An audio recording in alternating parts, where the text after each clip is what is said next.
Hello and welcome to Public Conscience. This is the anti-corruption program produced by the Progressive Impact Organization for Community Development, PRIMORG. PRIMORG is a civil society group with a mandate to promote good governance, participation and accountability in Nigeria. I am Adaobi Obiabumo with Chidozie Ogunaya. Welcome to the program. On Public Conscience on Radio, we seek to evolve a corruption-free society through the amplification of corruption stories reported by our partner media organizations and drawing citizens and government attention for democratic actions against it. This program is supported by the MacArthur Foundation. The story you are about to hear is mind-boggling. You need to get ready to join us through phone and text messages. The number to send your text message is 0902-265-6167. That is 0902-265-6167. This number is for messages only. Once we open the phone lines, we'll give you the numbers to reach us through.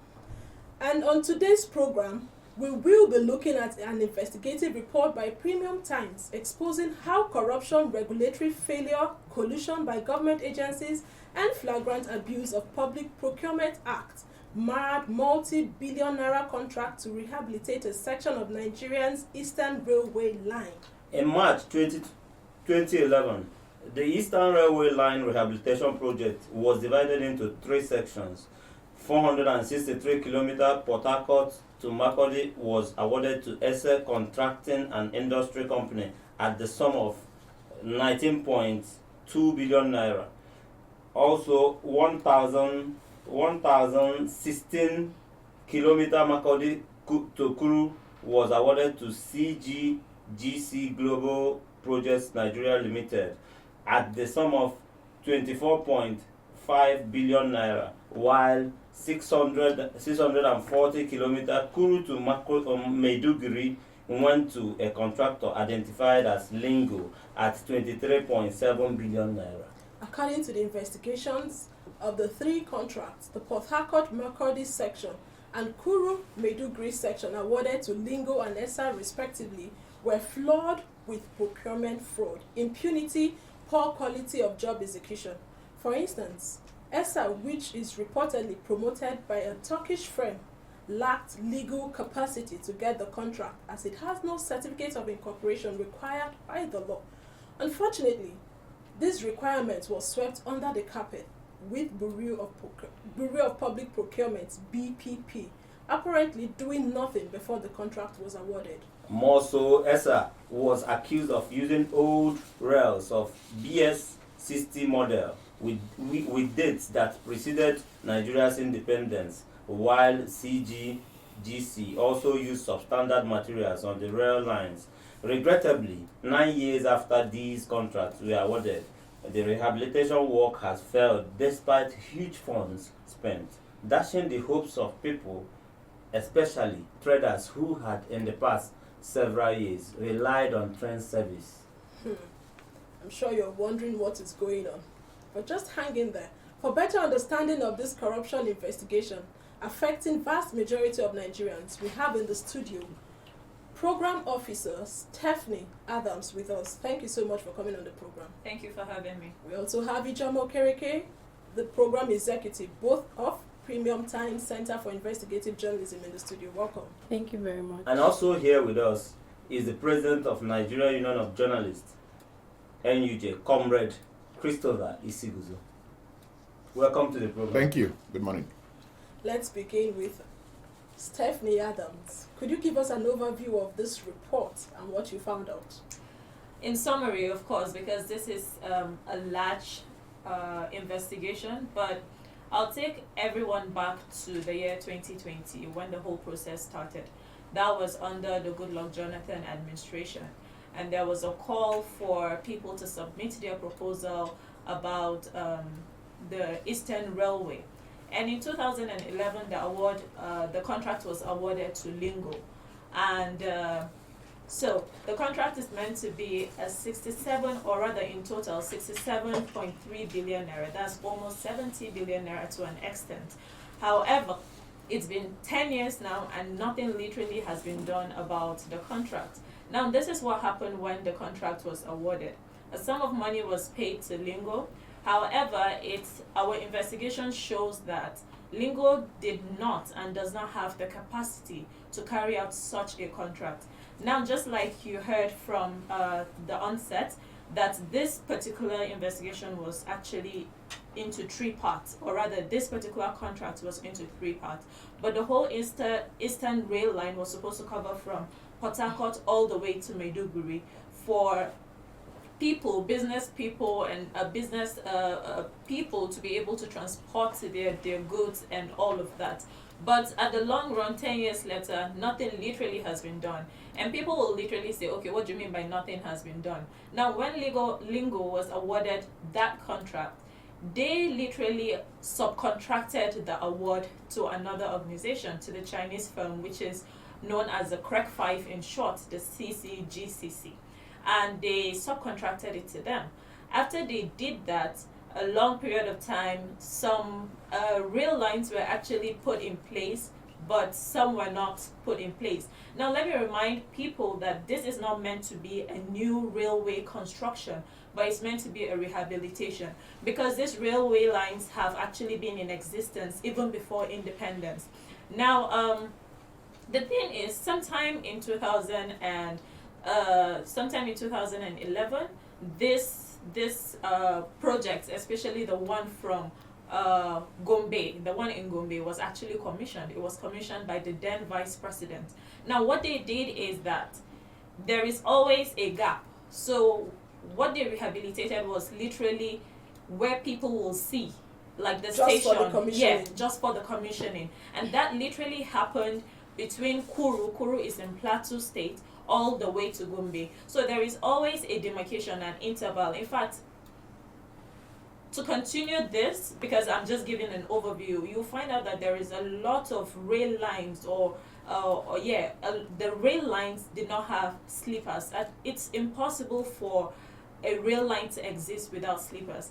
Part of the investigation also was that we got to find out that most of the work was literally done with what they had in stock.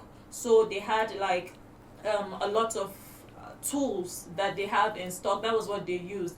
Now we got to know, because on all the sleepers, all the tracks, you will definitely find the model, you'll find the year it was produced and the year it was installed. So what we did was that we went through all of those rail lines, and we found out that some of them were from 1980s. That was even before even before independence. Some of the money released, they didn't buy new equipment. Yes, they did not buy new equipment. And aside that, we will also talk about how staff were being used without payment. You know, they only told them that they were going to do just their normal jobs. However, they found out that they were doing more than expected. Now, like I said in the beginning, I wish I could demystify everything back to back, because this is entirely large. But what we're trying to say is that this project was not carried out it wasn't carried out at all. At least as they claimed in their report, Lingo claimed that they have actually carried out 60 to 70% of the project. And recently, Lingo actually asked the government for more funds to be able to complete the project. Now, there is a lot going on, because you have not been able to do that. You subcontracted to a Chinese firm, and after some time, the Chinese firm were not even paid. So because they were not paid, they laid back. And then it was also subcontracted to a Turkish firm. And that Turkish firm did not have, or does not have, the right. It doesn't have the CAC registration to carry out such a contract in Nigeria, right? They only registered their company 3 months after the contract was awarded. This is just to highlight and pinpoint all the irregularities that is going on around the project that was awarded in 2011. This is 2020. We're almost at 2021, and there is absolutely nothing to show for it. The money, nobody is saying anything about the money. Rather, Lingo is now telling the government, because the government literally said that, okay, they need to exit the contract so that they will find alternative ways to make sure that these things are put in place so that Nigerians can benefit. These are part of taxpayers' money. However, Lingo, which is owned by a politician and a Nigerian businessman, Linus Ukachukwu, is saying that they have to be paid a certain amount of money before they exit from that contract. These are part of the irregularities, and this is more of a highlight of the two-part investigation that was done by Premium Times. Thank you so This much is for quite that. hilarious. Did you say hilarious? This is mind-boggling. It's mind-boggling. I agree with you. In your report, IG, in the report, Ijama, you did mention that there is a cover-up. Could you please throw more light on that? Yeah, just to add to what my colleague had said. So one of the things that we did as an investigative media house was to go to all these locations with experts, those people that can actually understand things more about railway construction and the rest.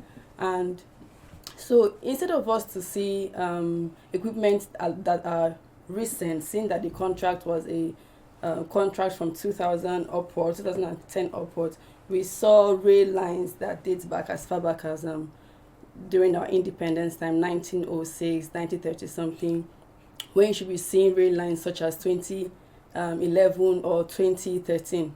And one of the things we also uncovered, just like she said, was that the SRWA company that should have worked on the Kuru to Makurdi line, a railway line, were not registered before they got the award for the contract. And so they had to go and register 3 months after the contract was awarded. We also discovered that... Can you please say that again? Yes, the company wasn't registered. And interestingly, the BPP gave them a certificate of no objection, issued them a no objection certificate. That is to say that they have been able to pass through all the procurement processes. And so immediately the award was sent, the contract was awarded, the company wasn't registered. It was the name that was even on that document was SWA Nigeria Limited. And what was now seen after the registration with TAC was ERSA West Africa. So this ERSA West Africa is what has been operating implementing contract in Nigeria with that name, whereas that was not what was registered. We also discovered that the company had shareholders with some prominent people in Nigeria. I think the Oni of Ife. Yeah, the Sijua days. Yes, yeah. And even though we tried to reach out to the man and his wife, and even the prince, there was no comment from them. On getting them to talk, their response. What about the Ministry of Transport? Because this project is supposed to be under the Ministry of Transport. Yes, in that report, if you go through, you would see that we also communicated with the then NRC head manager, right? Yeah. And he was able to say that because NRC is under Ministry of Transportation, so we obviously had to reach out to NRC. That was corporation, yes, because the project was under their agency. And he said that he was aware of the fraud, but he did not understand the details of it, as at that time his role was just to communicate or send memos from his agency to FEC. So he did not understand the details of the contract, and so that was all the response he actually gave us. So that's to say that he is saying he only served as a mediator in sending memos, but he was aware of the contract, but he was not aware, or he is still not aware of the fraud. Did BPP say give you the reason why they raised that certificate of no objection? Well, the BPP did not really comment on that. But did you reach out to them? Yes, we did. We did reach out to them. There was no response.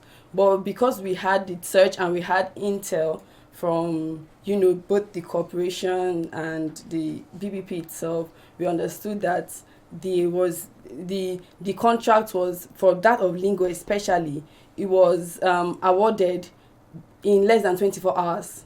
and you can imagine the speed to which Less they than act 24 24 hours. Yes. For So a they contract sent of almost 70, Yes. 67.3 billion. So they sent the document after BPP passed no issuance of no objection to the FEC, and it was sent on 24th March 2011, I think, and the response came it was sent 23rd, and the response came 24th March 2011, and that was so quick, and you can tell that there was something that they're actually trying to cover up there. Interestingly, even after the contract was awarded, because the agency Lingo had indicated that they were partnering with a Czech Republic company, and so the name was indicated in that contract that was awarded to them. But when it was not awarded, their partnership dissolved immediately, and even the company that they were working with has been non-existent. Even the year that the contract was awarded, they stopped existing, I think, 2008. So you can imagine BPP passing that kind of no objection certificate to these people, understanding the importance of this kind of projects without performing due diligence and giving it to them to work on. So you can imagine that was why you were seeing the result, or we are seeing what we are seeing today, because even from the start, the foundation was even faulty. Talking about BPP, the BPP is saddled with the responsibility of preventing fraudulent and unfair procurement and to apply administrative sanctions. So it's surprising that BPP would easily or quickly issue such a certificate to a company that is not legally registered in Nigeria. Share with us the feelings of some Nigerians you interacted with in the course of your investigation on the impact of this failed project, looking at the importance of rehabilitation of the rail line to their lives. Disappointed. That's the word to use. A lot of Nigerians are disappointed at how the government address or do things, especially in 2020. So we are now looking at a contract that was awarded 10 years ago, or rather 9 years back. A lot of Nigerians are disappointed because that is actually supposed to be one of the longest, and that's supposed to be one of the most effective rail line in Nigeria. You know, from Port Harcourt all the way to Maiduguri. It's easy. It's going to be an easy one for transporting food, for transporting people, for businesses, and so much more. And when we interacted with some people, especially in Plateau State, Kuru, you know, they just laughed. It's more like Nigerians have normalized the issue of corruption because they're like, okay, what else are we going to do? Even when we speak, what will be done? These people have not been sanctioned. Nothing has been done. We are talking about 67.3 billion naira for a contract. This is actually taxpayers' money. We are all supposed to benefit from it, irrespective, you know. So people are disappointed. People don't feel like the government actually regard Nigerians, because something needs to be done. So far so good. We only can confirm that the government have sent a letter to Lingo saying that they should exit the contract and pay back a sum of money. You know, so there is still this back and forth, and we also know that EFCC is working on it. But the question remains, for how long? And will there be any form of positivity, or will somebody be held responsible? Nigeria is known for some form of non-acknowledgement of accountability. People just do things the way they want to do it. People siphon money the way they want to do it, and nobody is held accountable. So a lot of Nigerians are disappointed. We spoke to the village head in Kuru, and he just laughed. He said the last time he saw a rail or a train pass that place was years back. How will a rail pass through Kuru when there are no sleepers? For those of you who don't know what sleepers are, these are the rods that are laid vertically between the two long rods. I'm trying to be very descriptive right now, you know.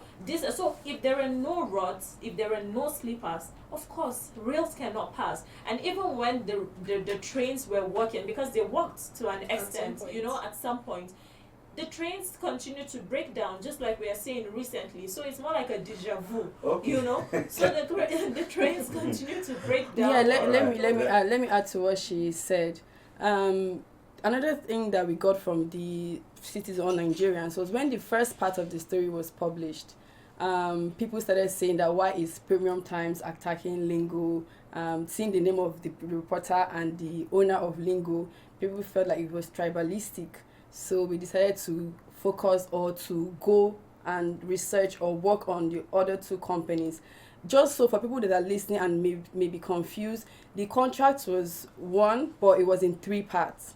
There was the Port Harcourt to Makurdi, and there was the Kuru to Makurdi, I think. Makurdi to Kuru. Okay, and then Kuru to Maiduguri, yes. And these three sections of that same contract were awarded to three different companies. Lingo was involved, the SWA, that is West Africa, and CGGC. So there were three companies for the contract. Thank you so much for that. According to what Stephanie said, some Nigerians are disappointed. Christopher Zogu, how would you react to it? Are you disappointed also? Well, I am not disappointed. You know, when you are not expectant, you don't get disappointed. It is when you put your whole mind into something, and if it doesn't work, then you get disappointed. You know, the situation that we are facing here in the country is such that we no longer get disappointed. We no longer get disillusioned. We no longer get disenchanted. We are used to it. Are we comfortable? Stephanie did say something a while ago that it does appear that we've so much normalized corruption. You know, it has become more like a way of life. Sadly, that's a reality. You know, this is just one. Like we're having a discussion before we got to the studio. You know, this is just one out of many of such issues that will come across every now and then. You know, I'm going to also tell that story again. I recall during the Shopee days that a water contract was supposedly awarded in a community somewhere in Kano, West local government area of Enugu State. And the team from Shopee came to Enugu, and we all went to that place. And to our surprise, there was nothing to suggest that any contract was awarded.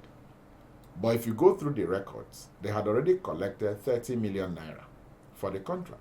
It's been completely paid. And if you look at the record, they had executed the contract. Imaginary contract. On paper, it was on paper, you know. but on ground So was not that's exactly what we're looking at now. You know, there's this report. It's talking about a contract that was supposedly awarded in 2011, and 9 years down the line, getting to the 10th year, there is nothing that suggests that there is a project ongoing anywhere. You know, from Port Harcourt to Makurdi in Benue, Makurdi to Kuru in Plateau, and of course, all the way to Maiduguri, and we're still going back and forth. It speaks volume of the level of degeneration in our national life. You know, it has become commonplace when you talk about corruption. At a point, we thought that we had seen it all, but the way things are still degenerating, if you go to the eastern part of Nigeria, you see some of the expressways. If you go to Ministry of Works, you find out that those contracts have been awarded several years, and there's nothing on the ground, and government does nothing, and we're just there. You know, another government comes on board, we continue to go back and forth. You know, so I'm not surprised. You can now see the situation that we're facing. You know, I'm not surprised with what I've heard, the stories. Well, you said mind-boggling. Yes, no doubt, but I'm still not surprised. But Stephanie said something that from the records, from the books, that government appears to be showing interests. And of course, the anti-graft agencies are equally doing something about it. And she wonders, how long is this going to take? That is it. But at least we have a solace, so to speak, that something has started government is doing something. That's the usual language that we hear, It's so worrisome that such a strategic project, which would substantially reduce carnage on our ways, because most of these goods that will be transported from all the way from Port Harcourt through Maiduguri, you are no longer going to see them on our normal roads. Of course, the level of dilapidation will reduce on the road. Like I said, the level of carnage will reduce on the road, because by the time you move goods via the train system, of course, you would have substantially emptied the roads, and people would travel seamlessly. But we are still not bothered. We are not concerned. By the time we're able to fix this project, we would have resolved a whole lot of national questions, Yes. But this is where we are. Comrade, the government has gone far in plans to re-award this contract, according to Stephanie, to fix the Eastern Railway line. However, there is no guarantee that anyone will be made to face any sanction for any fraud or malfeasance if something go wrong with the new contract. So what is responsible for the prevalence of corruption in our public sector? Well, I am an incurable optimist when it comes to believing that someday something will be done right with Nigeria. I believe that. I don't give up. I always keep hope alive. You understand? We have good people that have good intentions about Nigeria, no doubt. It's just a matter of time, like you asked, when, how. We believe that tomorrow is sure going to be better. Yes, government is going to re-award the contract, because the people that are going to make use of this project, this rail project, are Nigerians. However you are going to do it, what they want is to have, like the man in Kuru who said the last time, so many years ago, that was when he heard about it. I remember growing up, those days, we'll always, get close to the train stations to watch the trains and all that move around. Suddenly all those things crumbled. We no longer hear about them. Even today, it has even gone from bad to worse, that we now see trains, breaking down in the middle of nowhere, and they will stay there for 3 hours and all that. So, if government decides to re-award the contract, like she's told us, that's beautiful. But let them also ensure. Now, I want to go back a little. You talked about a contract that was awarded to a company, a non-existent company. And after they secured the project, they now went for registration from CAC. That in itself means those that are culpable are not just the owners of ESA West Africa. Those in BPP are culpable, because I don't think that by the BPP regulation that you expected to award a contract to a company that is not registered. That in itself is an aberration, So you can see that so many heads are supposed to be rolling by now. But let us not lose hope, and let's not give up. I believe by the time government goes through the whole investigation, by the time the anti-graft bodies, the ICPC, the EFCC, go through all the processes, something must come out of it. But most importantly, let them make sure that the train system works for Nigerians to make use of those systems. Should make sure that the rail system works. But this is not the first time that we're having reports like this, corruption reports. There are lots of corruption reports by media organizations and Premium Times. Nothing has been done. But, that had been the scenario in time past. Much as we are concerned about the enormity of the challenge that we face in terms of the anti-graft war and all that, you would agree with me that what we've recorded in the past 5 years in the anti-graft fight compared to what we've been recording in the past, I think we've made several steps forward now, unlike in the past. You know, the thing is so gargantuan, no doubt. It's not something we are going to. Anti-graft agency is overwhelmed. I'm not going to use that word. The thing is much. It's something that is like when you go to the elephant and you want to, blind men that visit the elephant. You know, if you touch the ear, it will seem like you are looking at fan. If you touch the leg, it will seem that you are clinging onto the Iroko tree. And you know, you have different descriptions for the elephant. So that is akin to what we have in the fight against graft. It is so big that even when they try to do things, you may not appreciate what kind of work they are doing. But I can assure you that something is ongoing. It may not be enough in our own natural eyes, but I don't think that the thing is terrible as it used to be. Just to add to what Comrade said, yeah? While Comrade is an incurable optimist, I am a realist. And all Nigerians, yes, I am a realist, and we are going to talk about it as it's meant to be. If from years past our parents were optimistic, now we are here and we are talking about optimism. How long are we going to be talking about optimism? Like you said, are the anti-graft agencies overwhelmed? Oh well. Should we talk about some of the irregularities in the anti-graft agencies as well? Stephanie, you're going to tell me about the irregularities in a bit. Okay. But let's bring in the listener into this conversation. But please remember to follow us on our social media platforms at Official Primorg. Primorg is spelled Primorg. Remember that we are streaming this program live on Facebook at Official Primorg. And this program is interactive via WhatsApp. You can send us a text message on 0902-265-6167. But now we want you, our listener out there, to join the conversation. How would you react to the stories that you have heard? What do you want President Muhammadu Buhari to do concerning the systemic corruption in our country? And what are you doing as a citizen? The numbers again are 0809 40072, 090 30899, 080 998 770. You can send a text message 0902 265 6167. All right. Let's, Stephanie, maybe you just quickly wrap up on your thing. I was trying to also make a point that if nobody is held accountable, then this will continue for as long as possible.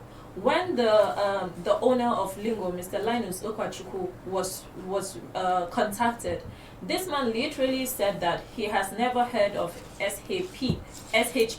And just like my colleague said, while confronted with documents, right, this man went on to say that, well, he is not a member of FEC, so he cannot, so there is a lot going on. There are a lot of irregularities. And are we going to say that people who are supposed to be the ones to address these issues are also involved in the issues, and that's why we're not hearing so much about it? There are so many contracts of this level. When we went to check the existing location of the offices, or rather the firms, they were non-existent.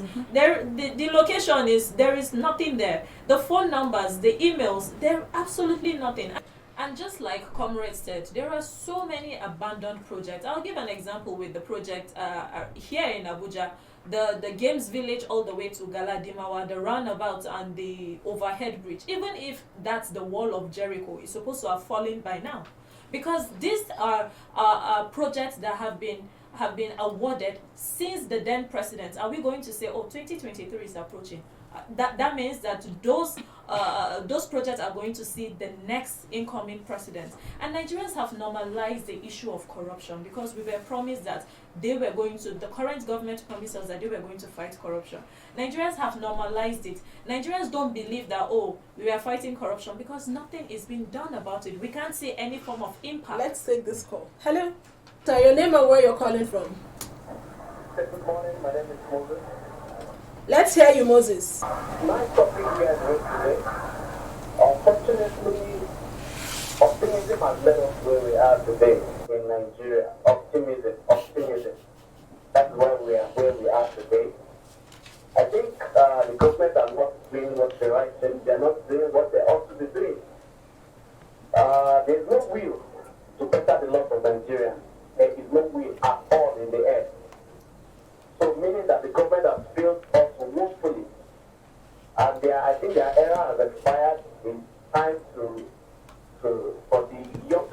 government in this country to wake up and take the bull by the horn and see to it that Nigeria, we get a better Nigeria. A new Nigeria is possible. That's very possible. We need people that are selfless. All these selfish laws that we have there, we need selfless people on the wheel of change in Nigeria. I think that's just it. Optimism has failed us. We are no longer optimistic. We want to be realistic.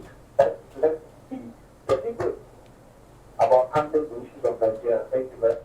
Thank you so much. Let's be deliberate on handling the issues of corruption. And on that, I think I should, comrade, I want to ask you this, because you are the head of, as far as journalists are concerned in Nigeria, we look up to you. The Nigerian media does report of corruption daily, yet no action is taken by the government. Anti-corruption agencies to investigate, arrest, or recover stolen funds. What's your take on this? I can make reference to a legion of reports, investigative reports that border on corruption that have been churned out, and the government has equally acted on them. We have so many instances. You know, it's something that is continuous. It's not something that one begins and ends at some, immediately. Like I said, and I'm not going to, I owe no apology about that. I'm an incurable optimist. The last caller did say that, in fact, he expressed hope that a new Nigeria is possible. That's optimism. Yeah. You know, it simply means that we're not going to lose hope in the project Nigeria. If we lose hope, the entire place, the entire system is going to get crumbled. And we're not going to do that. He also said something that the young people must have to rise up. I recall quite recently, we had something I can call a revolution, so called. You know, it was driven by young people. And within a twinkle of an eye, government responded. You know, it's just for us to know the powers that we have, the powers that we wield. But oftentimes we buckle, you know, when there seems to be a threat and all that. You know, the young people must have to come together and take the destiny in their own hands. You know, so for us in the media, I can assure you that we're not giving up. It's something we must continue to do. The fact that something appears, something is not happening, is not enough for us to give up in the system. You know, I'm also a realist, like Stephanie, no doubt. But the fact still remains that we are not going to cave in because of the avalanche of issues that we have. Like I told you earlier on, the corruption we have is systemic. It's systemic. If you go to an office now, the person that's welcoming you in that office is expecting you to is expecting a tip from you. And if what you've come has got to do with moving files, the person that will eventually carry the file is expecting a tip from you. And that is how it goes. You know, depending on your level. So there's a chain of corruption. There's a chain, you know, it's systemic, it's in the system. Is in our bloodstream. In fact, it has gone beyond the bloodstream. It is now in the sinews of our bones. So what must we do to change this? Yes, we're not going to give up. We are continue. What we are doing today is part of the process. We must continue to expose it. We must continue to talk about it. Even when government does not appear to be so serious about fighting corruption, as we discuss it, the lingo people, the ESA people, wherever they are, I can assure you they are listening. And they are not comfortable. He just mentioned the residual days. They are listening. They are not comfortable. By the time I come up with an issue that has to do with the residual days here now, this program, this 1 hour is not going to be enough. You know, we have so many of them. You understand? But we are not going to buckle. We'll continue to talk about it. We'll continue to talk about it. I can tell you that someday, the right things will start happening. But comrade, if you look around, you know, you agree with me that we have barrage of reports, corruption reports. Are you saying you're satisfied with the level of response? No. I can assure you of that. Could you please just hold on? Let's take this call. You respond. Hello. Your name and where you're calling from. My name is Berates. I'm calling from MacArthur. Let's hear you. This corruption we are talking about the only way it can be dealt with is to have a sincere president. Because when the head is good, everybody will start taking faith.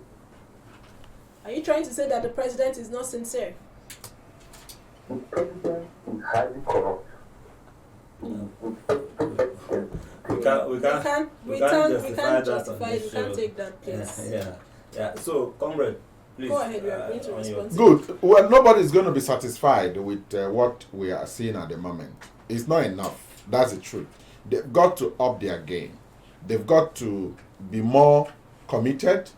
They must show more zeal, And like you said about being overwhelmed, I think it's akin to res ipsa loquitur, the matter speaking for itself. Comrade was talking about satisfaction, and there are lots of, a legion, like he said, of reports on corruption. Now the thing is, journalists are doing their best to see that they gather and disseminate information, not just information, but the right information. But they put their lives at risk, the lives of their family members at risk, just to make sure that this story gets to the public, is in public interest. These journalists are supposed to, one of the major, do you have a comment? Okay. Hello? My name is Raymond. I'm calling from Beckham.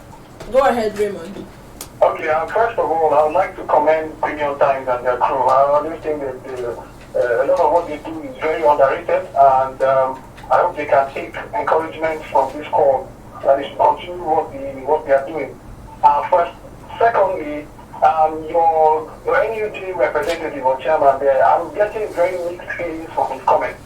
I guess maybe that's why he's a comrade, because when you're a comrade now, you are partly a journalist now, partly an activist or comrade. I don't know, but I'm getting a lot of mixed feelings from the statements you're making. You said that there are literally, according to your quick, if I quote you right, if I got you right, said a litany of reports. Please, can you list out some of these reports that the government has, reports of corruption that the government has tackled and has fought to the end, and people have been killed? You said there are literally, so I expect that you can tell us at least 5 of them.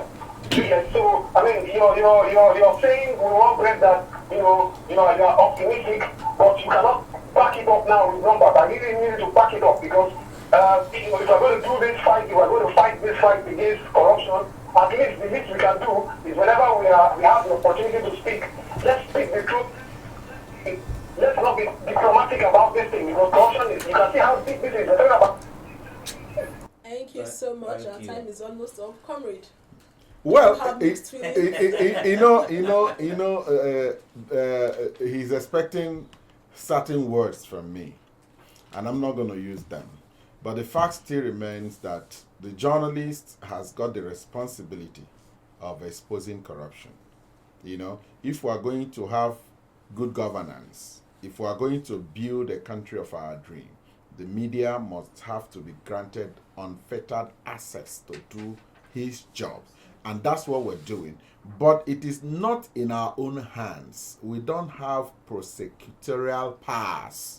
We expose corruption like Premium Times is doing, expose it, write it, throw it to the public. It's now left for government to take it from there. We are not the ones that will go prosecute Lingo. We are not the ones to go prosecute those that gave clearance from BPP. We are not the ones that will call ESA to question. Our job is what we are doing.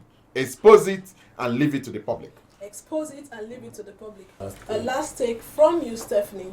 The way forward. The way forward. The way forward, we need to hold everyone accountable. Everyone, irrespective of your designation in the country, everyone needs to be held accountable. We need our taxpayers' money. We need to feel the taxpayers' money as long as they are being implemented into certain things. We once had a minister of works from a particular state. That state has the worst set of federal roads. While he had swear as Minister of Works, he did nothing. He abandoned the road. By the time he left office, he died on that road because the road is terrible. If you're in government today, you must appreciate the fact that governance, that position you occupy, is transient. It's a matter of time. You'll be thrown out to the street. Ichema. Yes, and journalists' job is to expose corruption and provide information for the citizens. But you know that we cannot do it without citizens as well. So when we reach out to people to give us this information always be willing to open up and share some of these stories so that we can help amplify it for the right agencies to act on. Thank you so much, Jose. All right, we gotta go, Adobe. But for you out there, please visit the news page of our website, news.primark.org. That is news.primark.org. For all the details of our reports and interviews, visit our website, primark.org, to get all the information about Primark. I want to appreciate those that called in, those who couldn't take their call. Next week is another date. And you can watch our videos on Primark TV and our YouTube channel. Please subscribe to get reminders when we have a new post. We want to appreciate our guests, Stephanie Adams and Ijoma Okereke, both of Premium Time Center for Investigative Journalism. Thank you so much for being a part of today's Thank you for episode. having us. Special thanks also to the President of Nigeria Union of Journalists, NUJ, Comrade Christopher Isiguzo. Thank you so much, love. Thank you. Public Conscience is supported by the John T. and Catherine V. MacArthur Foundation, committed to building a more just, verdant, and peaceful world. Get more information about the foundation at its website, macfound.org. Do well to join us again here next week for another episode of Public Conscience. And remember to follow us on our Twitter, Facebook, and Instagram at Official Primark. I am Chidozie Obunnaya. Do not lose hope in the project, Nigeria. As citizens, it is our responsibility to hold the government to account. I am Adaobi Obiabomo.